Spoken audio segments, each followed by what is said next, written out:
I had a friend contact me yesterday and tell me something that happened to his employee. And I want you to pay attention to this because this could very well happen to you. It may have already happened to somebody that you know. It's not new, but what is new is the extent that it is being done.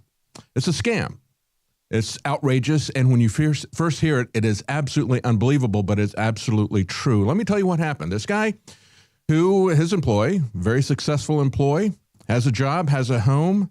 Now he is homeless and he is facing criminal charges. What happened? Well, he was gone for quite some time, off on an assignment. When he comes back, he finds that there are people living in his home, squatters.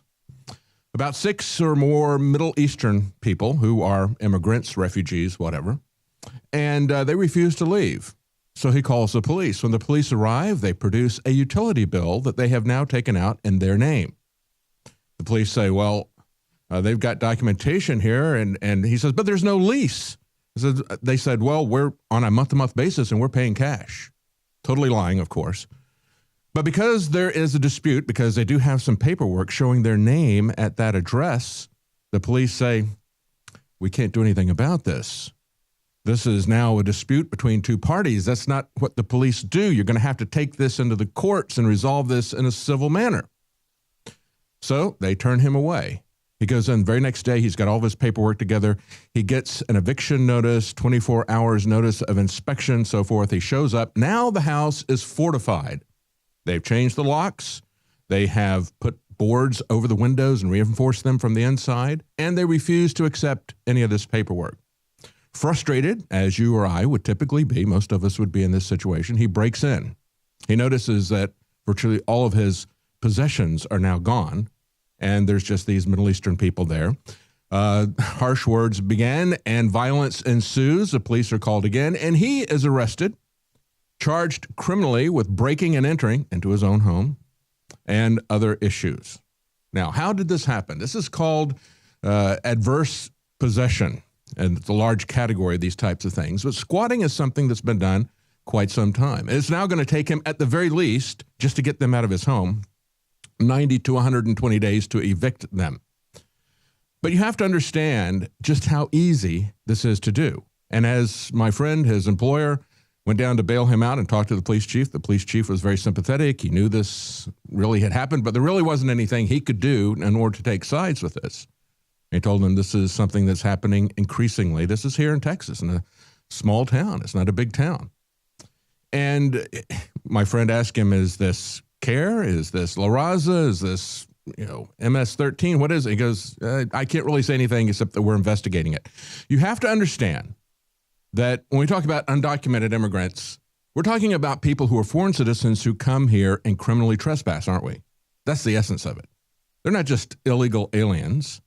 They are citizens of a foreign country coming here and criminally trespassing on our country. They know how to play the game. They know how to get through the paperwork, and now they have discovered this scam as well. And you need to understand that it's going to be very difficult to protect yourself. I mean, we need to have some laws that require utility companies to vet the people who are putting utilities in their name. That would be the simplest thing to do if we could get the legislatures to step up and do that. Perhaps you can go to your utility companies and leave orders with them. I don't know if they would pay any attention to you if you tell them, I don't want utilities taken out of my name and put into anybody else's name unless you see documents that prove that they have a lease or a deed that shows that they are the rightful owners of this. I mean, how do you protect yourself against that, really? You have a situation where if these people are really wise about this, they can wait and they can stalk your house and they can wait until you leave. You don't have to take a vacation even. You don't have to be gone for a very long period of time. They could stalk your house. They could go down. They could change their names on the utility, put their name on the utility bills, and then wait until you're gone and then barricade themselves in the house. And when the police arrive, same situation as it was with my friend's employee. See, that's the vulnerability that we all face. It is something that is very disturbing. But, when we look at this situation, and again, it doesn't have to be an illegal immigrant to do this. Any crook can do this to you. We need to make some changes to the laws, but understand that it is not just this type of theft of your home that we have to be concerned about. The story that was on the Drudge Report a couple of days ago from LifeSet, talking about the fact that 23% of public school children live in immigrant households. In other words, one or more people in that household is an illegal immigrant. 23% of public school students. So what is happening here? And I've said this before, and we need to get an understanding of what is going on. You understand that one of the largest expenses for your home is your property taxes. You can never really truly own your own home. You're going to rent it from the government all of your life if you have property taxes. And most of those property taxes go to paying for the schools, don't they? Virtually all of them in most jurisdictions that I've lived in. And so when you have a situation where you see 23% of the children are citizens of a foreign country that don't want to pay to educate their children, instead, like the Mexican government, they work with all 50 of their consulates throughout the United States to help their citizens remain here and get services like education at our expense, which goes on our property tax bill. Can you stand that kind of increase? As they point out in the study from Washington-based Center for Immigration Studies, they say that this is more than doubled from 1990. It is up 7% from just 7% in 1980. So it was 7% in 1980. So it has more than tripled since 1980, and it has doubled since 1990. That mostly is going to show up in your tax bill.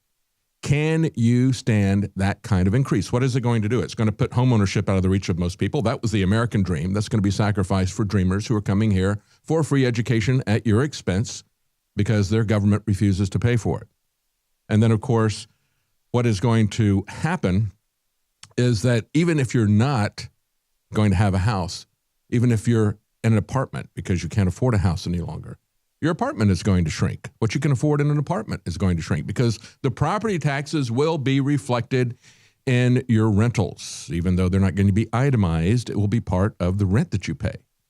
So the American dream is shrinking or it is disappearing. Why? Because we've decided that we're going to provide Cadillac educations for anyone who comes here who chooses to be educated in the language of their choice, and their country does not want to pay for their education. So I just wanted to give you this story. This is something that has happened before, but it is increasing in terms of its frequency. There's evidence that this may be something that is now being organized very carefully by immigrant groups. And so you're probably going to see a lot more of this from these so-called undocumented immigrants who are actually foreign citizens criminally trespassing. Now they may be criminally trespassing on your home. You've been warned. Take the appropriate steps to try to protect yourself. Try to get legislation enacted to keep this from happening. It's very easy. Every place that I have lived, I've never had to prove anything when I put utilities in my name. Let's consider what's happening to your home at the federal level. Take a look at the budget cuts that Donald Trump has proposed and pronounced by many in the GOP establishment as dead on arrival. What he's trying to do is eliminate some of the wasteful spending of the Department of Education. But understand that as we look at this, 23% of public school students are immigrants. That reflects itself, as I said, in your property taxes. They have to build more schools. They have to hire more teachers. They have to hire translators. If the federal government would do its job at the border and keep this from happening, rather than having a deferred action on childhood arrivals, that is basically anchor babies for kids that aren't babies. Okay, that's anchors up to the age that they let them come in, which extends. They can't take them out until the age of 31. I think they have to come in at the age of 17 or earlier in order to be eligible for that program, but they can then remain on that program up to the age of 31. We cannot afford this. And so the federal government has created this problem. The federal government is not doing anything about the borders. What they could do is to shut down some of these expensive programs that the Department of Education is doing because it's not a federal function. The federal government should not be involved in education. The federal government should be involved in borders, and that's why we're seeing this explosion. So from the federal government down to the state governments, which have the task of education and have the task of protecting your home, we need to get the government to do its proper job. They're distracted on too many other side issues to even protect your home in a reasonable way. As I pointed out, make sure somebody doesn't put the utilities in their name for your home and just take ownership of it. Absolutely amazing that that can happen. Be aware that it can. That's all we have for tonight's news. Join us again on Monday at 7 Central, 8 p.m. Eastern for the InfoWars Nightly News.